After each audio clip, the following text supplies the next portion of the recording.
понятно. Я вот приехала из города Степногорска, с Казахстана.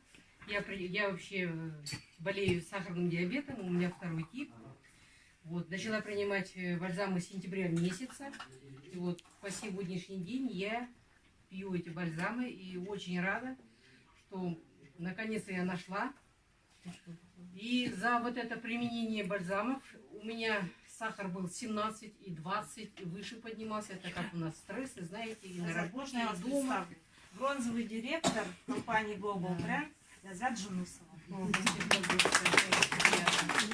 И вот за вот этот период у меня сахар в течение месяца он у меня упал с 20, постоянно снижался, 15, 13. У меня сейчас вот у меня 9 сахар. Бывают дни, когда падает до 7. То есть он у меня еще как кардиограмма сердца у нас. То есть поднимается, опускается. Но все же он у меня не поднимается до 25. Хоть даже я где-то и понервничаю что-то. Даже где-то сладкое что-то поем. Сладкое я сейчас ничего не ем, потому что я пью бальзамы. Я хочу избавиться от этой болезни. Потом у меня какие результаты? У меня сон нормализовался. Тоже бывало, что работаешь, конечно, где-то понервничаешь, придешь домой, не выспишься, устанешь. Можешь среди ночи проснуться, и сон прошел вроде бы, и утром разбит, и опять на работу бежишь. Сон нормализовался, давление тоже нормализовалось. Потом у меня были камни.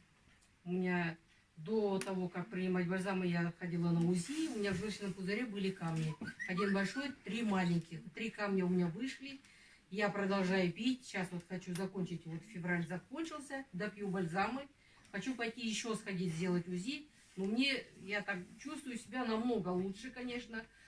Все мы, женщины, знаем. Я при родах выдула себе геморрой такой, что мне всегда гинекологи говорили, что вы эти цветы носите с собой? Сходите, удалите. Я говорю, вам хорошо отрезали, и все. Это же не вам, говорю, мне, например, я боюсь. Я вот эти бальзамы пила, у меня геморрой прошел. Он всосался вовнутрь. Представляете? Вот этого я не ожидала.